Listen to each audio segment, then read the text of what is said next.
booing about? I don't know. Well, welcome to the Mindful Cranks, where using your mind is not necessarily a bad thing.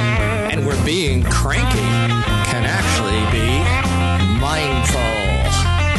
Let's crank it up.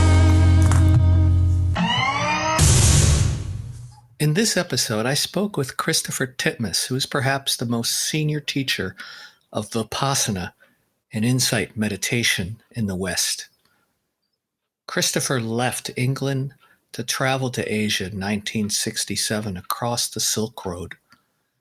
After 3 years, he became a monk in Thailand, spending 6 years in both Thailand and India from 1970 to 1976. During that time, he resided for 3 years in a monastery with Ajahn Dhammadharo, his Vipassana teacher, along with Ajahn Buddhadasa. We focus primarily on the themes in his insightful book, The Political Buddha, which really offers quite a deep exploration of not only Christopher's lifelong dedication to the Dharma, but also his political bent to transform society. Even at a young age of 14, Christopher had radical political leanings, having joined the Labour Party. In fact, he twice stood for the Green Party in general elections, where he received the highest vote of any Green candidate in Britain for his constituency. We explore a wide range of themes, including just how central the role of critical inquiry is in the Dharma, Buddha's position on wealth and war, the privatization of spirituality, corporate mindfulness, ethics and institutional change, and the importance of the community. Christopher is especially known for being a steadfast exponent of socially engaged Buddhism. In fact, that's how I first discovered his work when I read his book, The Green Buddha, back in the early 1990s.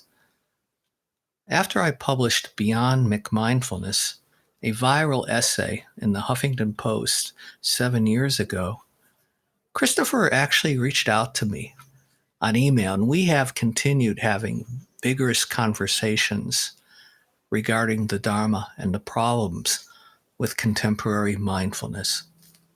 However, this interview is the first time Christopher and I had a chance to actually speak with each other, and it was delightful and penetrating. It was a real privilege to be able to talk to Christopher, who has been teaching annual retreats in the Thai monastery in Bodh Gaya since 1975, and in Sarnath, India, where the Buddha gave his first teachings after his enlightenment. His teachings focus on insight meditation, Vipassana, the expansive heart and inquiry into emptiness and liberation. He encourages us to be participants of agents of change. I think this is a real treat for all of you. I enjoyed it, and I'm pretty sure you will too. Well, Christopher, I really like to thank you so much for joining our podcast here. We've had an email relationship, I guess, for, 2013, so 7 years off and on. So I'm thrilled to actually talk to you. And we'll be talking about Christopher's book today. He has 20 books. I remember first coming across your work with the Green Buddha. I think that was around 1990 or so, in the 90s, right? Sometime around there. At that time, I was really kind of exploring the connection between socially engaged Buddhism and environmentalism. But I think before we jump into the book, The Political Buddha, which is a remarkable book, why don't you tell us a little bit, how did you find yourself going to India in 1967, and it sounds like you didn't leave after you took off. Did you have that plan in mind when you set out to Asia? The background before setting out was brought up initially by a single mum, went to a Roman Catholic school, joined the Labour Party when I was 14, got a job as a newspaper reporter. After I left school at 15, got a job as a newspaper reporter. And from there, in the early 20s, felt very kind of restricted and contracted by the world that I lived in. That means working in London. And the outcome of that was quit the job and had the motivation to travel east. East, in other words, to India. I left in April that summer. It's called the Summer of Love, rather famously so. And I was in I suppose, the hippie community. And that then took me to the east. So through Europe, Turkey, Iran, Afghanistan, Pakistan, India, Nepal, the hippie trail, as it was called. I still remember with great affection and appreciation the exceptional hospitality of the Muslim community in the Arab world. And 3 years later, that is 1970, I may say, having traveled through around 20 countries, I then decided to take ordination as a Buddhist monk in Thailand in the Theravada tradition and spent the next 6 years as a monk. So that's basically what got me there. And I just kind of kept going. In other words, it was another 3 years later that I arrived back in England, carrying on through Thailand, Hong Kong, Korea, San Francisco, New York, London. So I did one circle of the earth, and it took 10 years and 10 days. So that's the background. Yeah, that's quite a background and quite a journey. I think, in my estimation, you may be the most senior Dharma teacher in the Western world in terms of Vipassana and Insight Meditation. So they told me, and maybe the white hair is a confirmation. And you also, joining the Labour Party at such an early age, it's obvious that you had some political yearnings, and you also ran for the Green Party, right? I did, yes. So I got, being a newspaper reporter and therefore listening to the Labour Prime Minister, Harold Wilson, and George Brown at that time, I got quite disillusioned. It wasn't my idea of what Labour and socialism was about. So I quit. I withdrew my subscription, quit campaigning, supporting other candidates. And then in the late 1970s, after I returned from this 10-year period, I happened to pick up, actually, in my girlfriend's flat in a room, loads of flyers of the Green Party. And when I read through this, that got me interested in party politics, not just non-party politics. And then when there was Chernobyl, the nuclear power breakdown station in Russia, in around, I think, 1986, whoa, we live in very vulnerable times with the pollution. And the outcome of that was I stood in the Totnes constituency for the Green Party in 1987, the following year, and again in 1992. Well, I think that actually explains why you're so interested in socially engaged Buddhism. And yes. So maybe it's a good time to dive into the book, The Political Buddha, which has just a tremendous amount of insight and contemporary, I think, very contemporary relevance by making connections back to the early Pali Canon. So what led you to write this book? There were, of course, a variety of books preceding it. one of which you mentioned, which I wrote, as you said, in the early 1990s, The Green Buddha. And the underlying thread to all of this is that with 50 years now of exposure to the Buddha's teachings, the Dharma, as it's called, I realized that the emphasis and the priority is very much equally inner and outer. There is a strong tendency, both in the East, in Buddhism in general, and in the West in general, to put much priority on the inner. But that's not the Buddha's bias at all. It's extremely clear. So the confirmation or the statement of that in a variety of ways, as you pointed out there, is made in the political Buddha. It is an endeavor to show the Buddha questioned, of course, war, violence, the power of the Brahmins, privilege, criticized the kings, the powerful, the greedy, spoke about the wise use of wealth, questioned the relationship to animals, society, criticized the caste system, of which in Britain we have our parallel called the class system there. So there is a tremendous amount in the Buddha's analysis and of the steps which need to be made, which have 2,600 years later a real application. So if I just take a sentence here, one can look at the Eightfold Path, which is what many people will hear initially there, and get the idea, oh, it's about working on myself. That doesn't come across in the Eightfold Path at all. One's got right intention, non-exploitation, non-abuse, non-violence, non-harm. One has it communication. One has in it right action.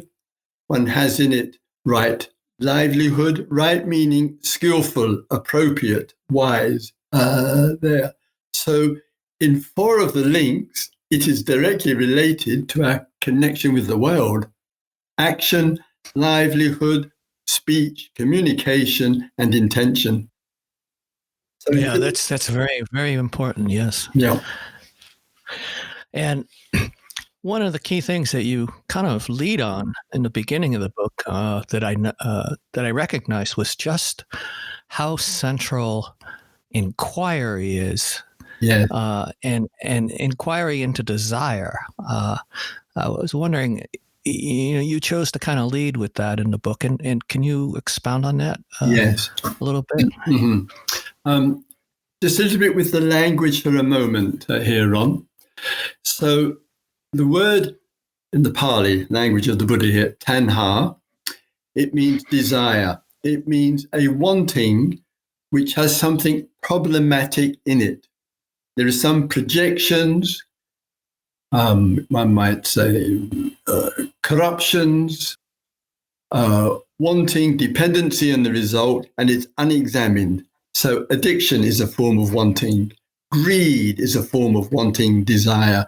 Anger, wanting to hurt somebody, is a form. Fear is a form. So the wanting gets corrupted, gets in with habit and conditioning. And the language of the Buddha is speaking about the end of desire in that term. And then a shift coming out of that. So what is released out of the being is wise intention, following it through with clear action, which contains with it wisdom, care for the other, people, animals, and the environment, and a way of looking with empathy, of course, with love, with friendship. And that language is of intention and action, not the language of desire as it's used by the Buddha. You understand? Well, that's interesting. Yeah, that's interesting when you bring up the how desire is automatically corrupted. And do you think that has something to do with our way of knowing that is sort of predicated automatically on a subject-object division? Yes. Because it seems like desire requires a movement towards an object or an aversion towards an object. Exactly. So we kind of have in the construction of our mind, very much so, here is the self of me, the I, the me, the my, and there is the self of the other, whoever the other may be. And very easily, the other or the object could be something that we want, something which we are needy for, or it could be reaction against the blame, the attacks, the violence, etc., or fear. So there is a subject object which is being reinforced. And the Buddha says wisdom has to look in a fresh way. So instead of me, you, as though that's the reality of things, he says, look at things in the way of the conditions which bring something about. That's the change. Otherwise, it's so easy to blame politicians, to blame society, to blame the religion, or to blame the partner or whoever. And it's getting out of this I and other, us and them. It's not helpful to look deeper. What are the causes and conditions which bring something about? What needs to change? That's the big shift. Well, then that leads right into my next question. It seems like you make a really strong claim in the book, and I agree with you that the Dharma and capitalism are incompatible at some level. It seems like desire is the fuel in many ways of capitalism. So what was the Buddha's position on wealth? I mean, I think a lot of people may have a misconception that the Buddha was against wealth, but that's not necessarily the case, is it? No, unfortunately, I can tell you this as an ex-monk here. Okay. There is a kind of archetype which has portrayed the monk as the ideal. You're a Buddhist, well, if you're really serious, you become a monk. And if you've got gender issues problem, then you become a nun, which is definitely not the same. I mean, there is this archetype there. But the shift is more toward an appreciation. I just go for the capitalism for the moment. Sure. In which capitalism, my view of it, would be the accumulation of capital, in which, as we see now in the world, fewer and fewer people, tiny elite, have a huge amount of capital over the vast numbers of people on this earth. And the gap between the haves and the have-not is immense. So capitalism needs desire. It needs consumerism. It depends on it. Dharma is incompatible with consumerism, and therefore it's incompatible with the massive accumulation for the minority. It just is not in the teaching in any way and cannot support it. That doesn't mean to say that the Buddha's teachings are anti-wealth. Right. But there are 4 considerations with regard to wealth. One is, where does it come from? And what that means is there or has there been any abuse, exploitation of the workers, factory, farm workers, etc., to accumulate this wealth? That would be one consideration. Is it wisely earned? The second is one in the accumulation of wealth there, and the Buddha has no problem with it, and it's not an issue. is it wisely used, therefore, to support oneself, one's family, and one's friends, people in need? That's an important criteria. The third, is there enough conservation of wealth when financial economic circumstances change? That's the third. And the fourth is in that wealth given to those who do not have. So one is support for one's family and loved ones. Secondly, ensuring the wise use expenditure of it. Thirdly, in terms of saving for a rainy day.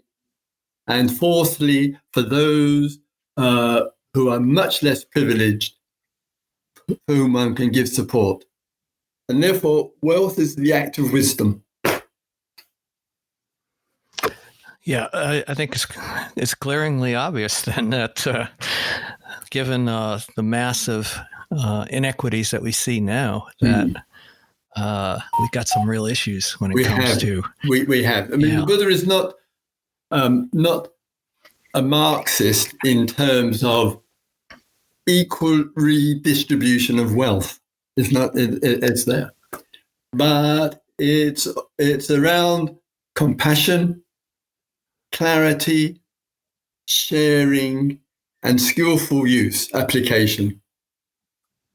Well, that's very interesting that you say that the Buddha doesn't automatically translate to being a Marxist, but you do make a very strong claim and throughout the book that the Buddha was not disengaged. He was not a disengaged hermit. He actually challenged kings and dictators and military rulers and very outspoken. But a lot of contemporary Buddhist scholars have tried to argue that traditional Buddhism was disengaged or should even be disengaged. How do you respond to something like that? Go ahead. One would just go to the Buddha for the moment. Sure. He spent... There's a tradition of being the nomadic wanderer, giving teachings, meeting with all sorts of people, the rich and the poor. 3 months a year, for 25 years, was in a park in a place called Savatthi. I go to India, if I may say, every year. I teach in Saranath and then in Bodh Gaya, so I know India fairly well. And in Savatthi, many people came to see him, including the rich, the powerful, and the kings. And regularly, he gave them a hard time there. And because he said, where there is power, then the state of mind of the power will easily run down through the citizens. It has a powerful effect. And we see this today, of course. And it was rather similar, like 2006, a kind of dictatorship of the individual. And the world is kind of dominated by that. And he shifted over. What was the point then from the point that you just mentioned there from the Buddha to the last? Some contemporary Buddhist scholars. Yes, exactly. Have And so the contemporary Buddhist scholars, that the tradition has largely been rather meditative at the best, mindful. The monasteries in Thailand, Myanmar, etc., genuinely have been a real refuge for all kinds of people to come to. And that's been a major function of the monastic system there.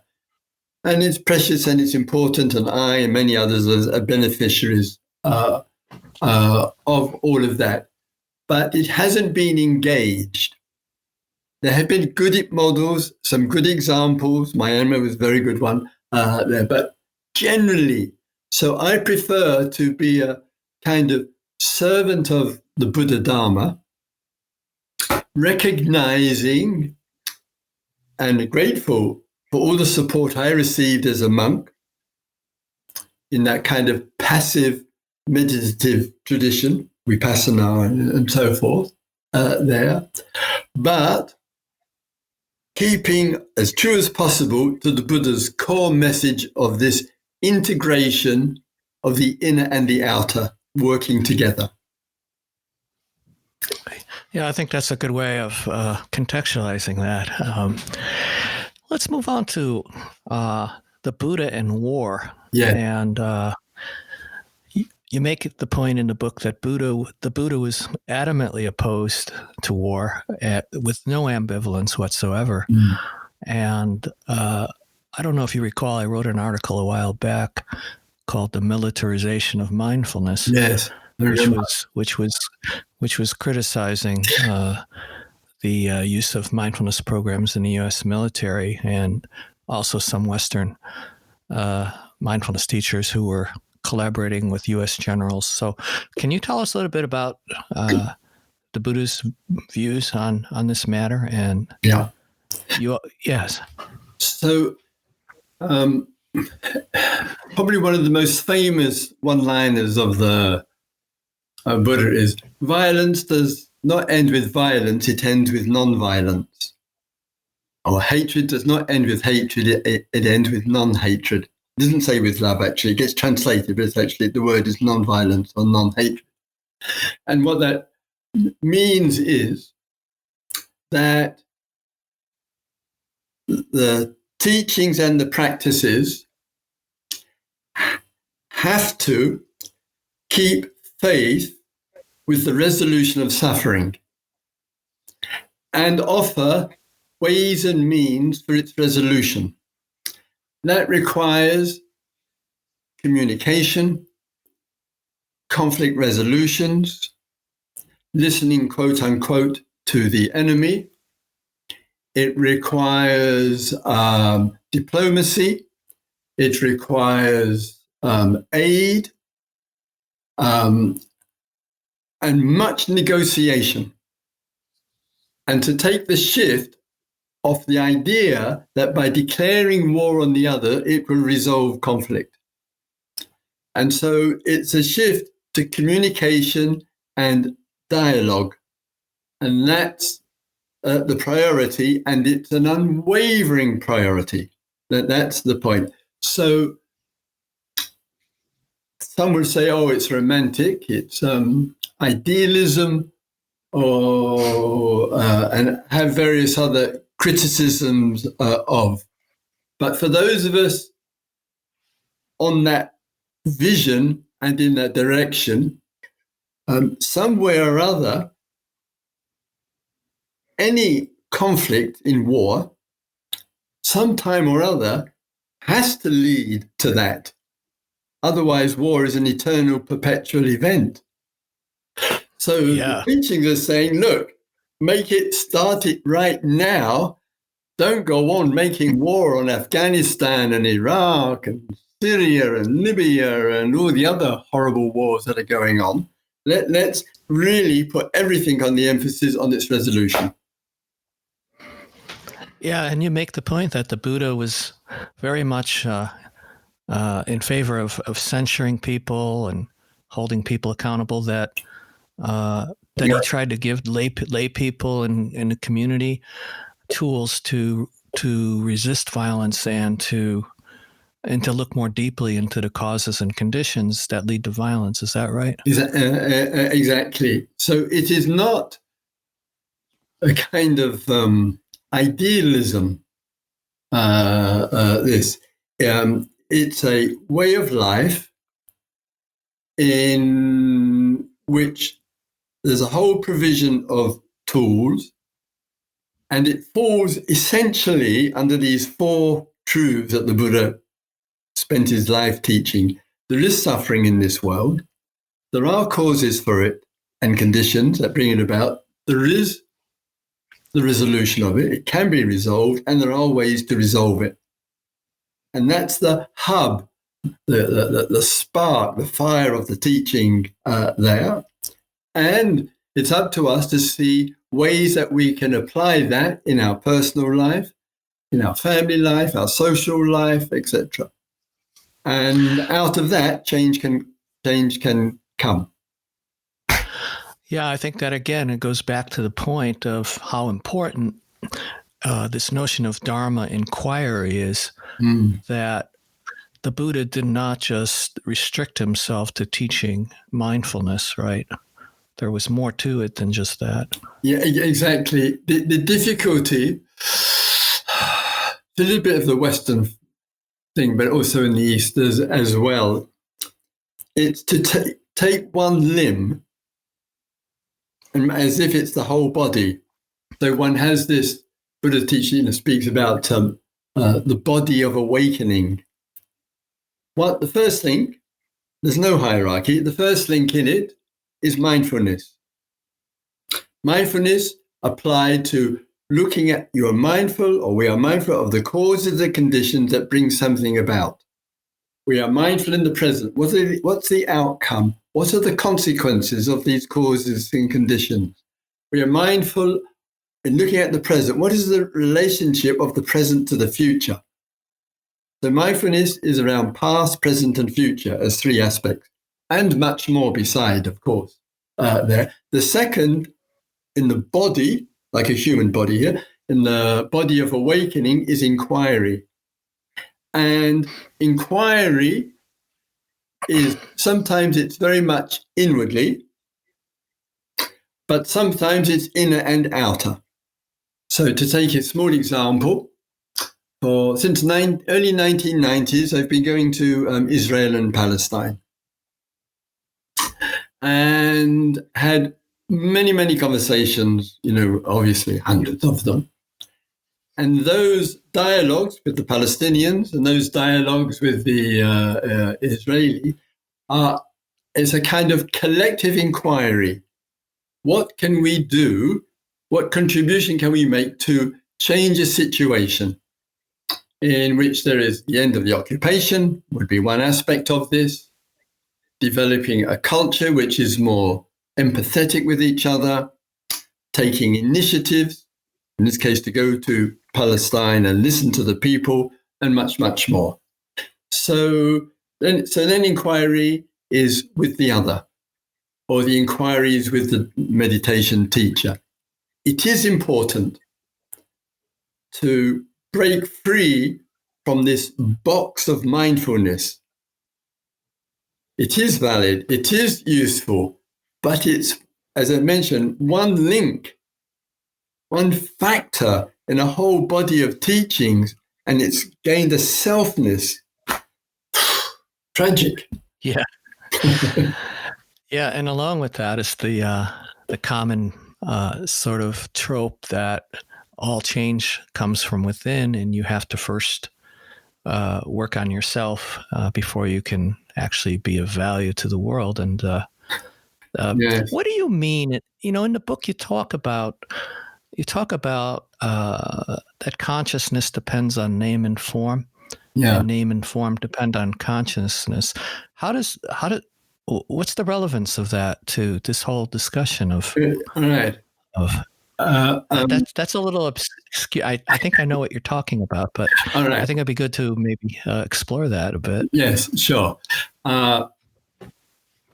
It's a straight out of language of the Buddha, and like many things, it takes a little bit of translation into contemporary English. So this is what I mean. This is what it meant actually there. Consciousness is the element in the human being of our capacity to be conscious of. There's no consciousness, then we're just dead elements. And name and form is names, words, descriptions. This is Christopher, here is Ron, here's the teacher, whatever. And form, it means the form of the body and the forms which are around us. But it is also, in the meaning, one is conscious of mind and body,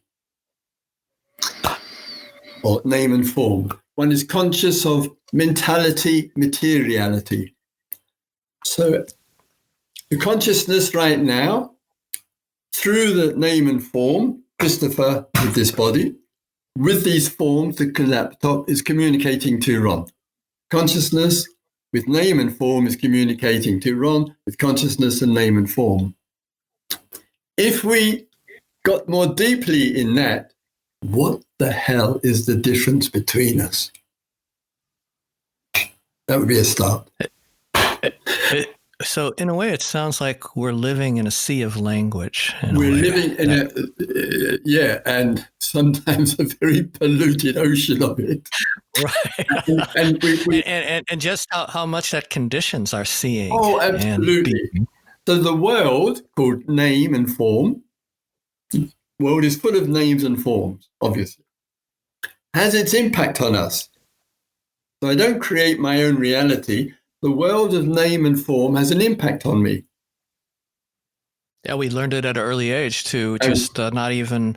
Yeah. Right.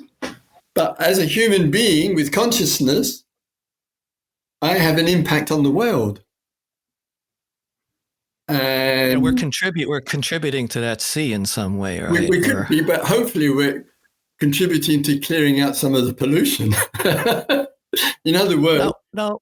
Yeah. As a conscious human being, I do not wish others to be suffering.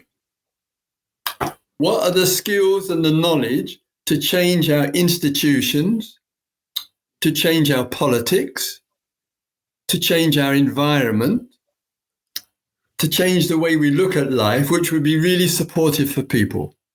So consciousness has a capacity with wisdom to change names and forms, to change consumerism. Right. Language, is not the enemy. I mean, we have to use language. Otherwise, we're deaf. I mean, we're mutes. I mean, yes. And you hear this sometimes. You hear people, sometimes people say, oh, it's all beyond words. It's all, it's getting to this romantic. Yeah. It's all beyond. No, it isn't. We're humans. We've got language. Let's use it well and intelligently and not say it's all beyond words. And that's where we get into the privileging of silence, too. That you see that a lot. I think that brings up the issue of ethics too. I like how you point out in the book that if you go on a Vipassana retreat or insight meditation retreat, they usually start out with talking about the 5 precepts, and very popular. They're seen as the cornerstone to Buddhist ethics. However, you make the point that over the course of 10,000 discourses of the Buddha, he rarely ever talked about them as a group. Yeah. Why do you think that was the case? And a second question would be, how do you think ethics and the precepts have been misconstrued in the Western world? So there's a kind of, with the tradition and then in the West for the moment. So with the tradition, as you point out, it has tended to make it a kind of cornerstone. But in my reading, an exploration with the text, these 10,000 discourses, one of the reasons why there is little reference to it, there's a kind of cautiousness about imposing rules and morality. The outcome of that is when people identify strongly with morality, the identification with that is, I am right, I know, you don't know. And the outcome of that is a lot of moralizing there. So it's not a series of thou shalt not kill, thou shalt not steal, thou shalt not engage in sexual abuse, thou shalt not lie, thou shalt not abuse alcohol and drugs there.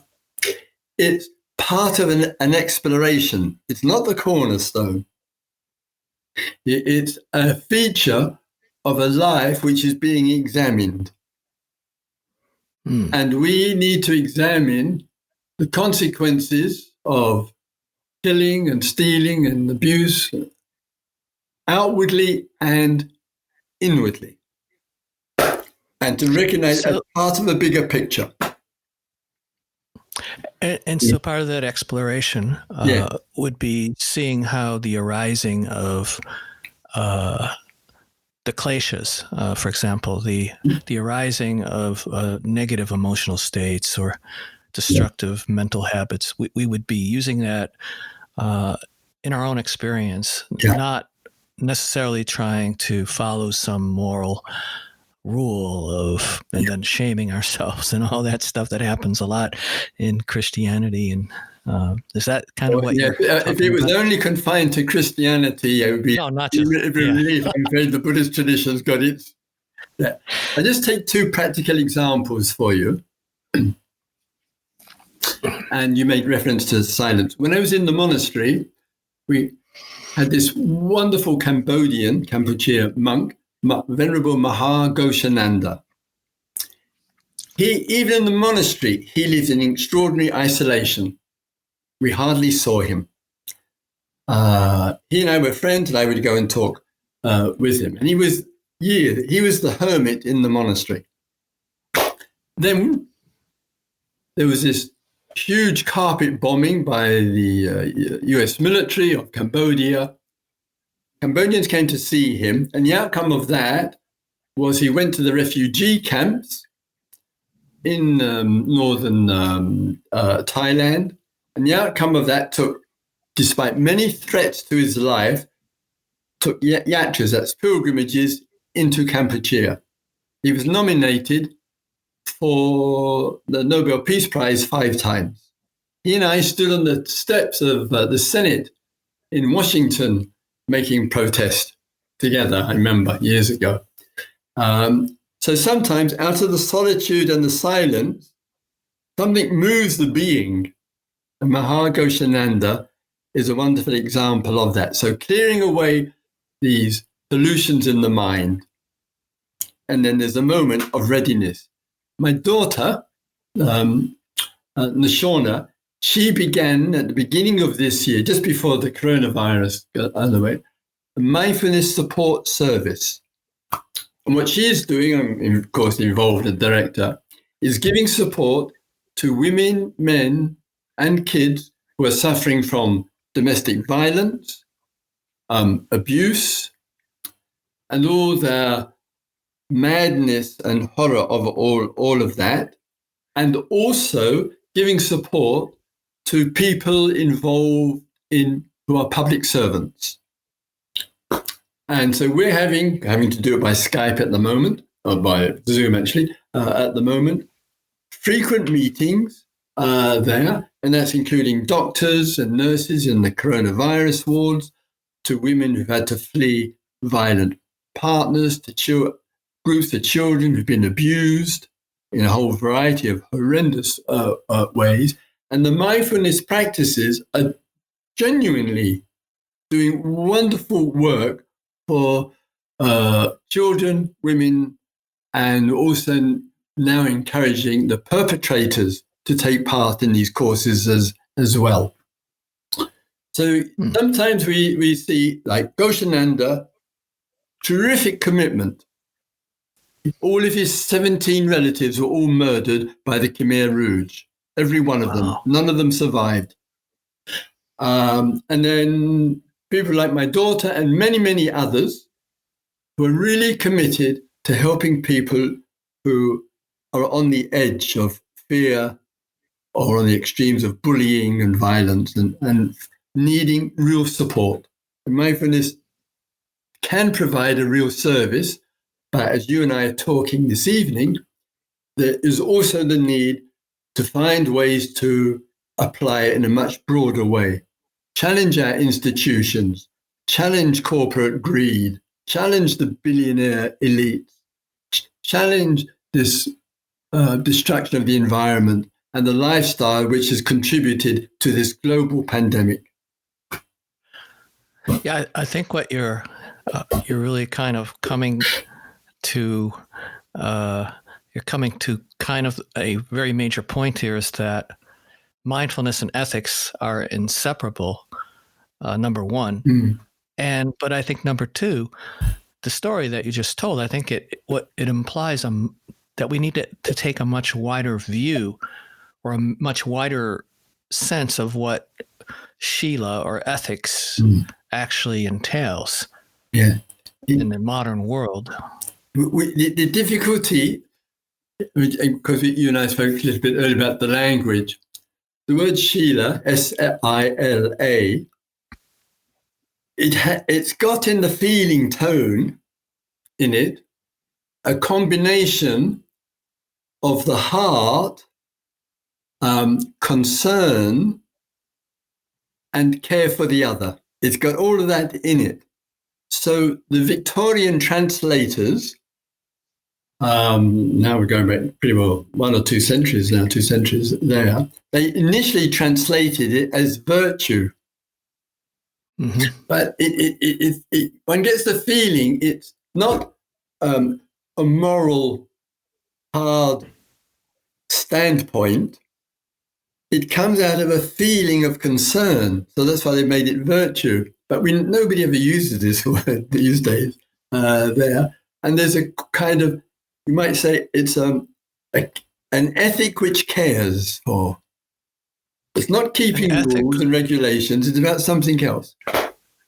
An ethic which cares for. Yeah. Which is an action verb, isn't it? Exactly. Exactly. Yeah.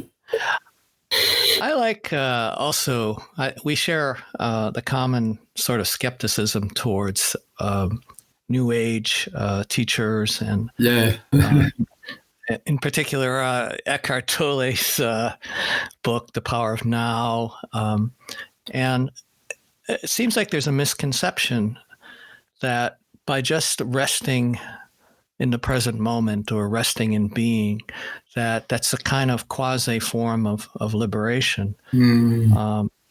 It seems that has become very prevalent.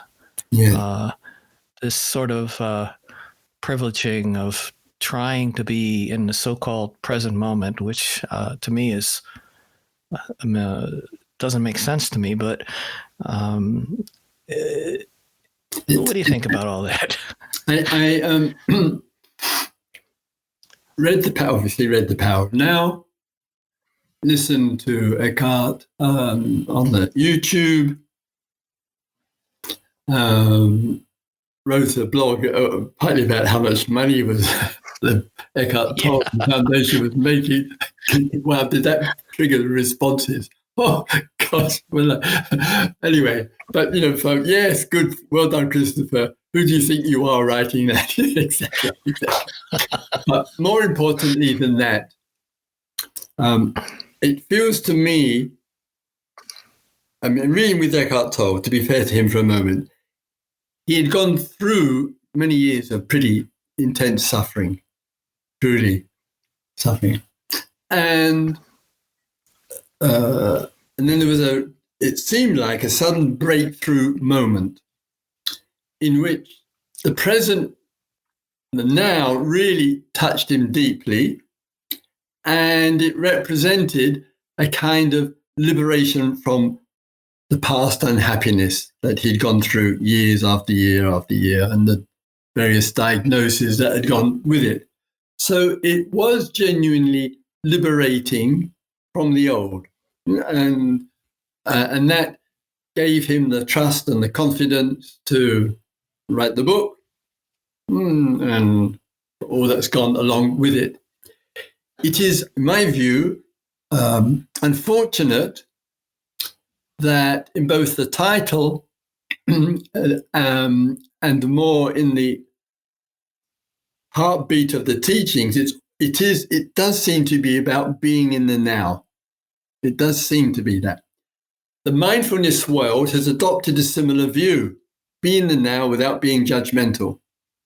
So there is this attraction towards it. It gives it, to me, it feels contracted. I don't want to be in the moment all the time, for example. I want to be able to step out and reflect. I wish to have an exploration of a vision of life of dedication and commitment. And I want to appreciate that what's happening in the here and now is because of conditions that have brought it about. And if there's something unsatisfactory, what's going to change it? One has the same, again, don't hear the word, I live in Titmuss, but we don't use the word New Age these days. It's a little, I know what you mean, but it's a little bit with the oneness view. Yeah. You see, we're all one. And I mentioned to one of your good friends in Denmark, talking to him the other day,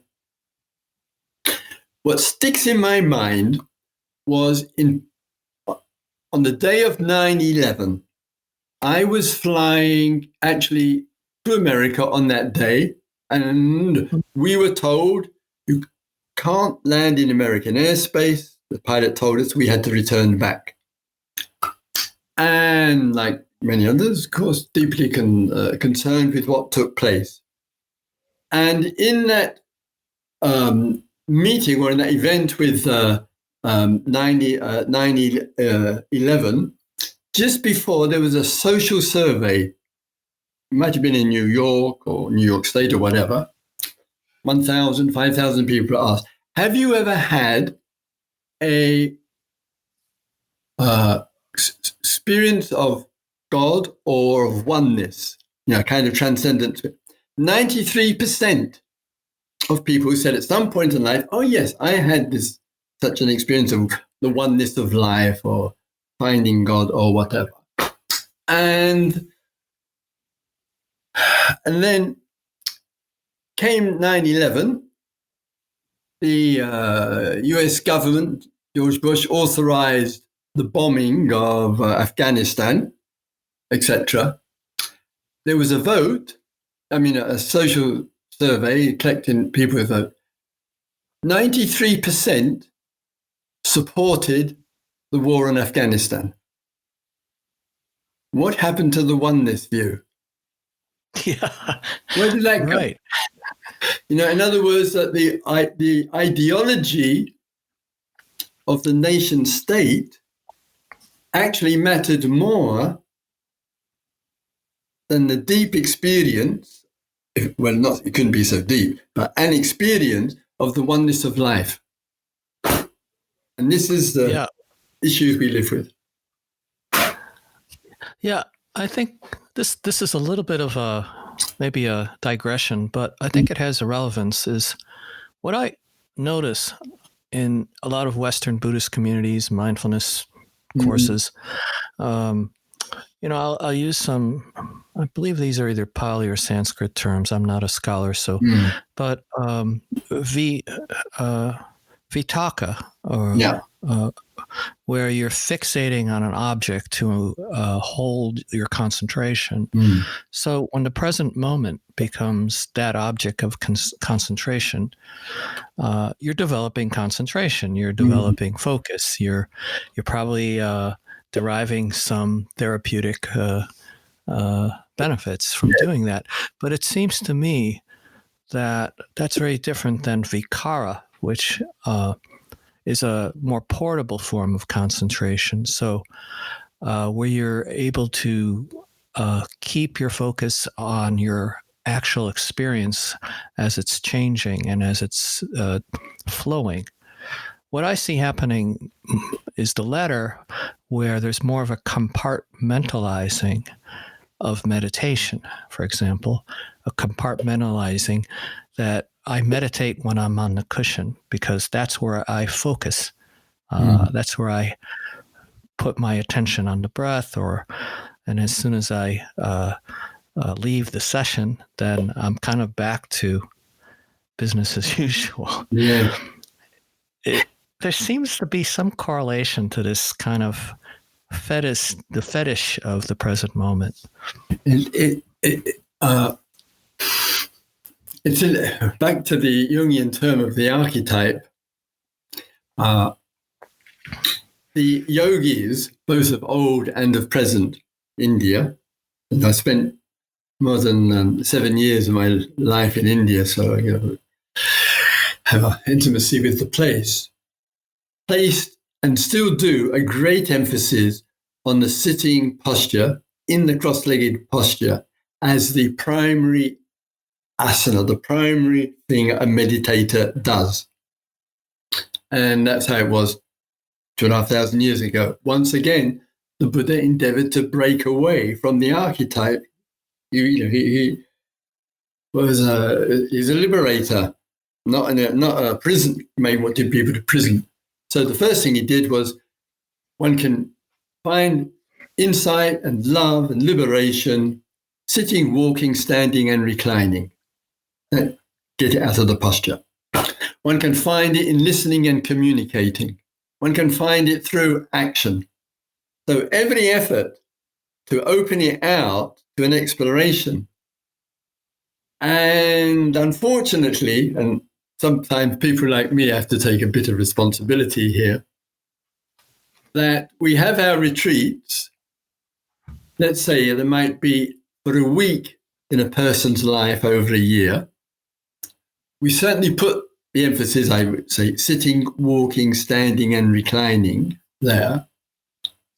But reminding people again and again that it's not about just being here and now, making a fetish out of it. It is about seeing clearly. It's seeing clearly what's happening inwardly, seeing clearly what is happening outwardly. And it's a training for clarity or a training for wisdom so that we can respond well.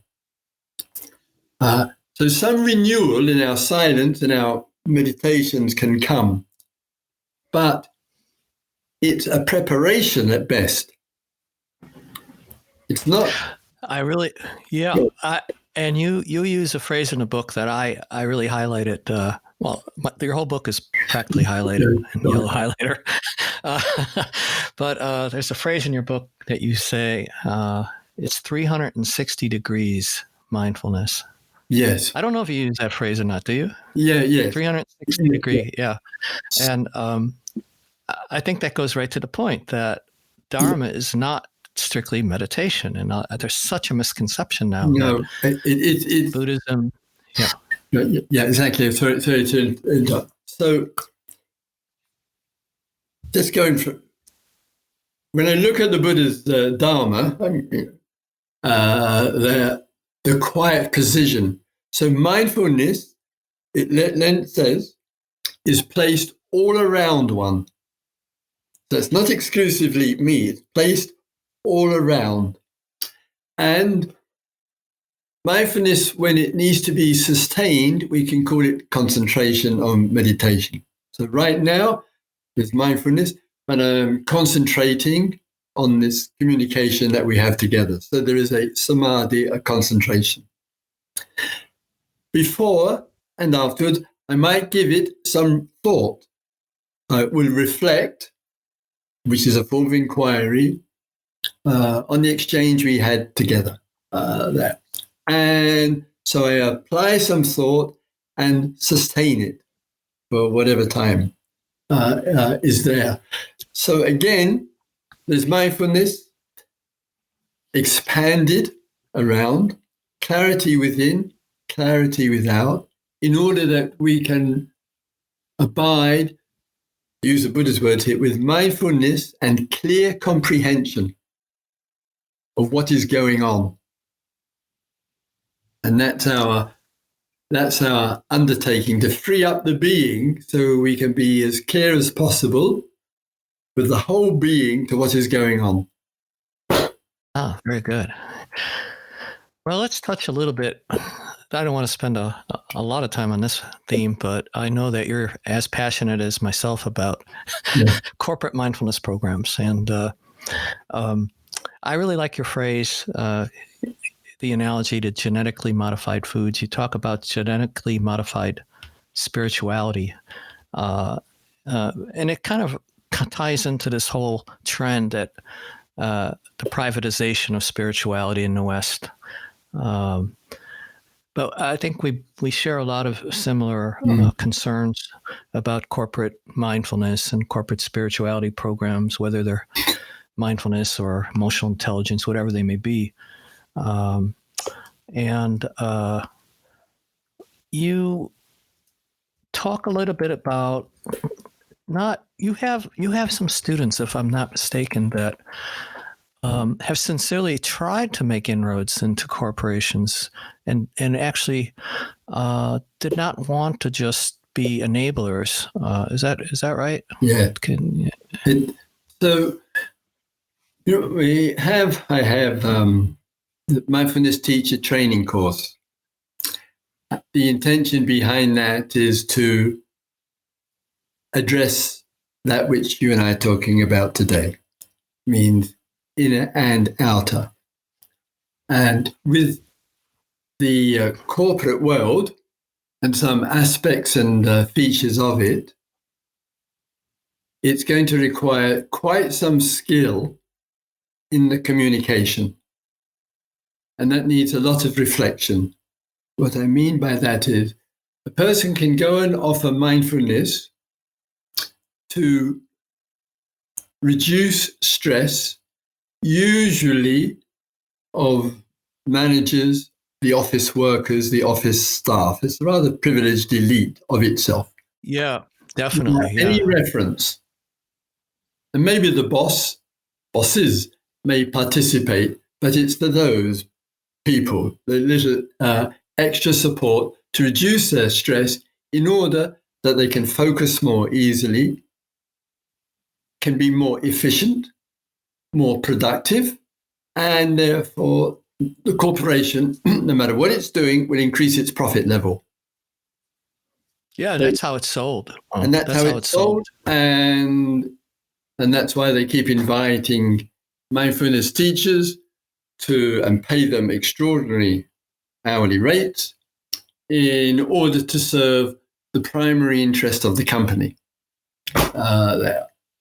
It's somewhat different in the public sector with the servants there, our National Health Service and many others there. But in the private sector, where power and profit there, how can a group, and I had some conversations with, obviously on these themes, meet with a group of people and some recognition of a larger outreach. This is in terms of providing mindfulness would be one area. And second, touching upon what is it in the company philosophy or in its ambitions which is placing a lot of stress on the staff. Right from the poor factory workers maximizing their productivity in producing of items in an hour or whatever it might be, to the whole field, the whole transmission right into our shops. Stress, pressure, all the way along the line. And somehow or other, the mindfulness teachers who are going into the corporate world have got to be a little bit more confident and insightful and find ways to touch upon that. Touch upon the areas which are in the unspoken. It's not good enough to say, ethics is implicit. Right. It's a polite word for avoidance. It's to find and make it explicit so that the staff realizes that stress and pressure is not just about me not coping, it's about a system and all the consequences of it. And that, now we come back. Yeah, sorry. We come back to the idea of inquiry again. Exactly. And somehow the language of mindfulness with inquiry. So as an example, I had a meeting with around public servants here, a 2-day meeting with them. We touched upon those things I just spoke about with you. And the outcome of that was that they agreed every day to have a sharing circle every day and to look at what's going on. This is in the Department of Works and Pensions. What is going on that needs some change there, which would be helpful for the pensioners, helpful for the unemployed, helpful to change the system, etc., as well as helpful for themselves. And very good. Every day they're meeting together, and they're just 10 minutes every day, end of the day, and they just discuss their day and what way can they make this more healthy, happier, and ethical environment to work in. That's what I got in mind. Yeah, that's very different than just doling out a technique. Exactly, precisely. Yeah.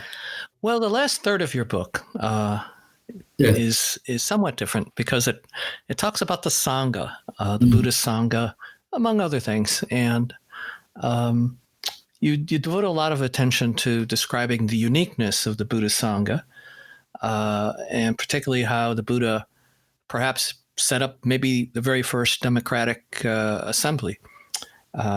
So that seems very important to you and very relevant. And so from a contemporary perspective, what should we take away from this? Yeah. Because the Sangha is often also a very neglected component of Buddhism. Yeah. Yes. It is. So from the contemporary, there are 2 or 3 points here. One is the word Sangha, S-A-N-G-H-A. It literally means gathering or assembly. So go back to Buddha's time, any group, business, politics, village councillors, elders meeting together, it was Sangha. So the Buddha took the everyday word, we might say organization today, or network, or committee, or whatever. He just took the everyday word and he applied it to help bridge that gap. This is my Sangha, that's your Sangha, have some exchanges. So that's the context, shall we say, of the meaning of the word. And then gave it immense significance. Sanghang saranang gacchami. I go for refuge in the Sangha. Meaning, as a human being, I'm in relationship with others, and a family is a Sangha as well. And there are certain people with whom I can share, discuss, like you and I, the Sangha of 2 today, looking at issues of mindfulness, inquiry, inner and outer, social political change, etc. And there's tremendous encouragement. So once again, it's taking it away from me, I. I've just got to reduce myself, self-liberation, self-enlightenment, self-inquiry, self-acceptance, self-compassion. Oh dear. So all of this feels all narrow. And yes, we work in ourselves with the understanding that we can't start just with ourselves, and then we'll be ready at some point in the future. There won't be anything left in the future the way we are going there. And all the teachers that I know having worked, have been in the world of the Dharma, the Sangha for 50 years, I can't think of any teacher who said, I'm ready. I've done all my practice. I've sat on the cushion for years and now I'm ready. And if any of us heard that, you're not ready. So some have been dragged kicking and screaming into teaching role, and then generating Sanghas. Communities with support there. And some... And the big significant change with all of this and the Sanghas of the Buddha, he put so much emphasis on friendship to reduce the gap between the power of privilege, called the teacher, who has privileges, and others. And friendship is a key feature in the Sangha. It's very radical. A teacher, like myself, with my good friends in the Sangha, even though I'm a teacher, when possible, have a coffee with them, go for a walk, have lots of friendships. One doesn't see one's doctor or psychotherapist or one's dentist in the informal category. But in a Sangha, we can have friendships and communications, and we learn a lot about each other and support each other. And I would like to see, my favorite word for Sangha is community. And what I would like to see, I live in a Titmuss, which has a great community feeling in it, is to really develop community. Support each other, care for each other, get rid of, really reduce this individualism. It's an ideology, this consumerism, this capitalism, which all of that baggage, and change things fundamentally. And community or Sangha is part of that. Not Buddhist Sangha, Sangha of thoughtful, caring women and men. Oh, that's beautiful. Yeah, and some other themes that come up towards the end of the book, and I always resonated with this idea of authorship or authority, that if you're an author, you're trying to speak with authority, right? You're trying to, have some sort of voice which is original. And I think I see a lot of parroting in a lot of across some of the Western Buddhist world, sort of like going through the motions, parroting the typical lines, and becoming sort of entrapped in the rules. And what's your notion of authority? Because I think you have a unique take on that. Yeah, a little bit just on the language, the word for the moment, and then the personal. So the word authority, author, and authentic have the same root, actually an old French verb. And the root of it is to make something happen. An author makes something happen, writes the book. And person with authority makes something happen. Person who's authentic makes something happen. Each one of those three areas and others, it takes mindfulness and reflection, giving it a priority, what's skillful, and shows wisdom or love in it. That would be the theme of it. And I would never say everybody is the same and everybody is equal. Not the world that I'm familiar with, nor live in. But I think more importantly is the element of friendship has a real power to it. Love is such a force in the world, kindness and love. And I know when I'm working to bring about some kind of change, it requires some understanding of the other, where she or he is coming from, even if I profoundly disagree, and often do. That somewhere in the power of the friendship, and not imposing my will upon, yet being confident in one's view, and therefore the kindness follows up with the inquiry. It's never far away. And so that there's a sense of maybe expressing some trust, some appreciation to the other in whatever it might be about. And then the quiet, gentle asking of the questions. And where the view of the other is very dualistic. Yes, we've got a right to go into these Muslims. They're terrorists, etc.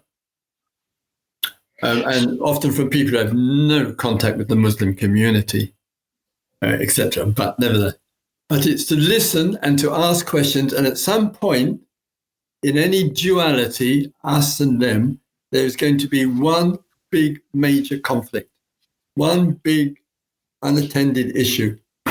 And it's just to kind of see if we can kind of touch upon that. It sounds like you're one of the big implications of what you're saying then is just the power the questions have rather than statements. Exactly. Absolutely.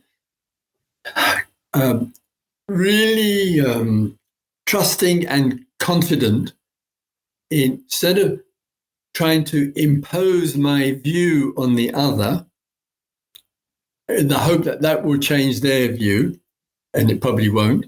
It might make, and notice there are three kinds of responses if I'm kind of using the willpower upon the other.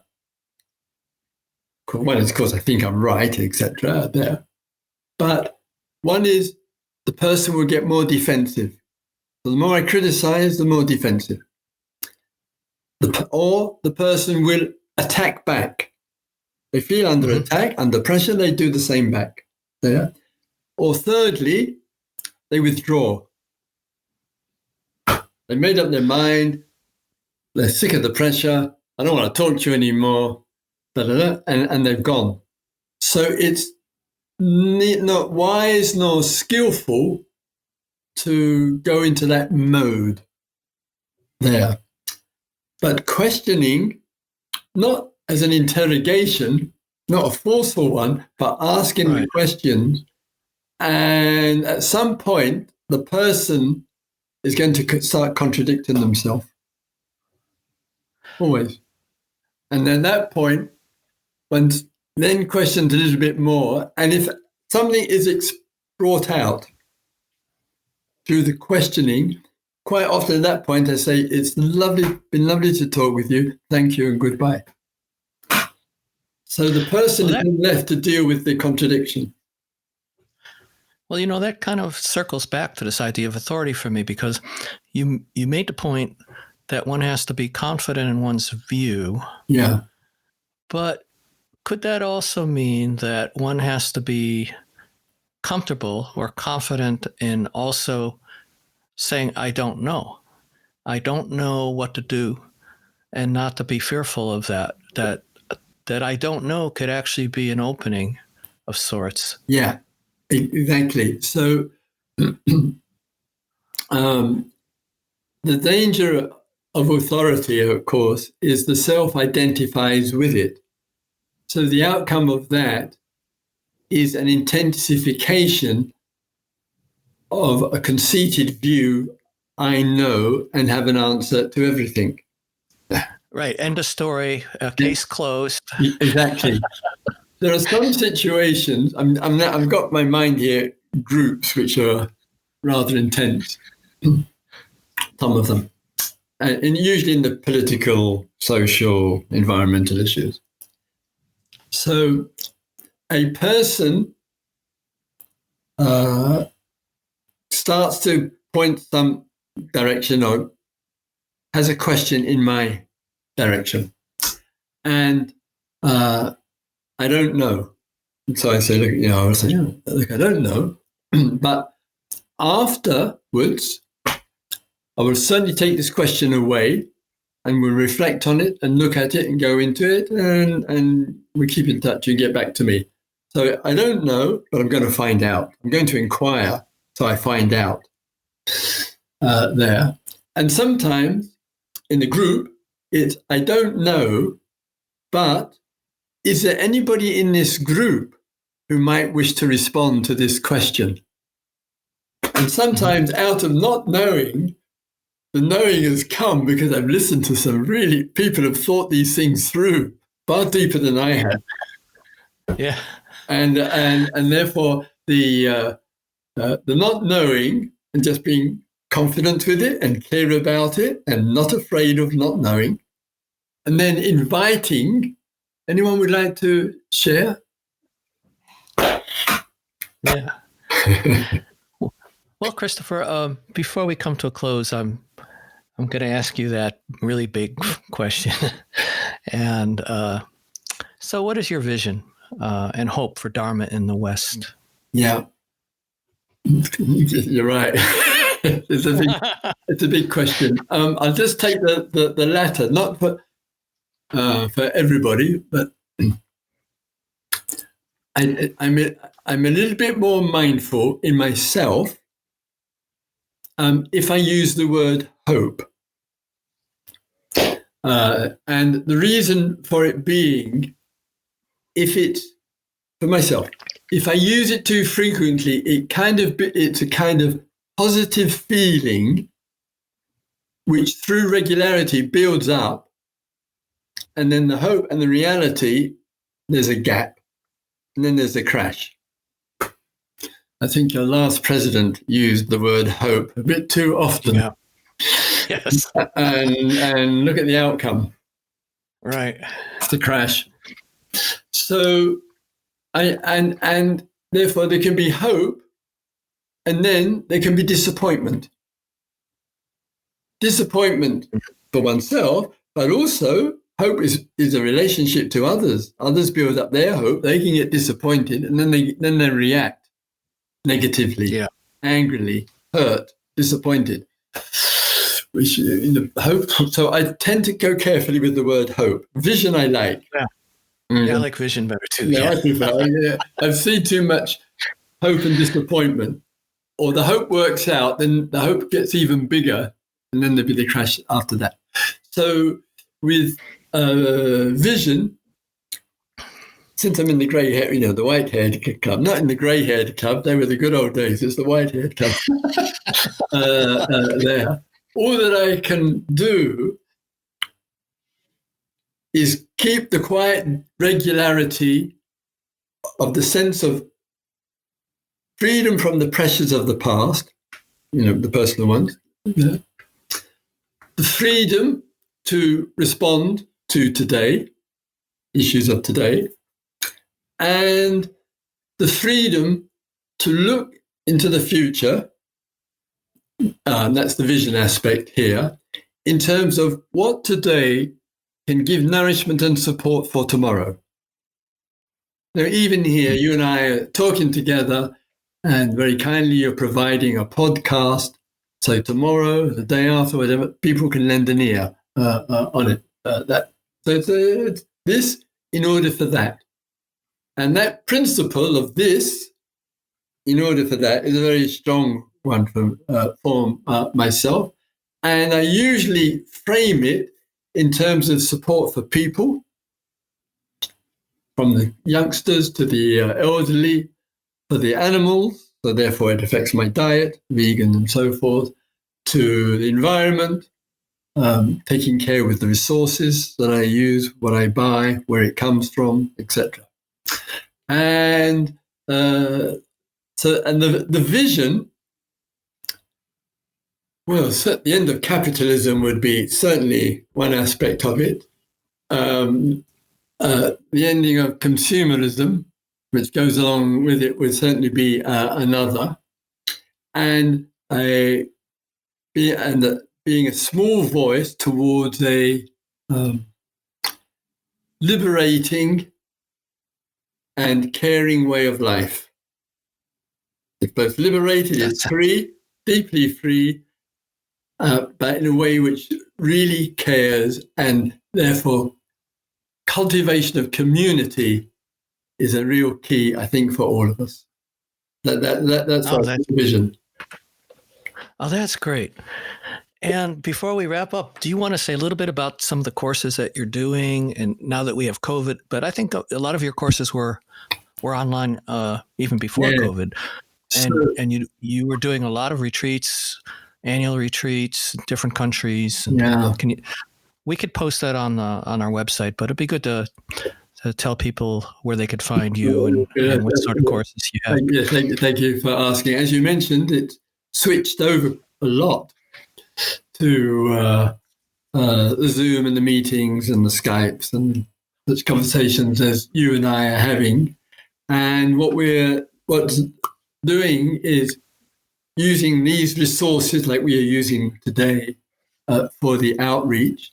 So what I would suggest is to look on any of my websites.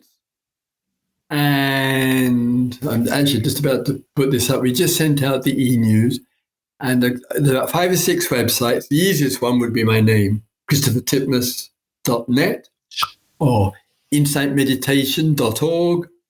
And then on the home page, there will be a link, and this will give some indication of the months ahead. Also on the website, you'll see schedule, or schedule as sometimes said, and that will give it through the whole year. So one link which gives the next 3 months, which is mostly the Zoom. And secondly, the ongoing residential retreats, which we are hoping to start renewing themselves in the autumn time, we shall see. And all of that schedule is on the, you'll see on the websites as well. So those are the 2 resources. Okay, great. Email as well. Well, we'll have that on our website too. We'll have links to that.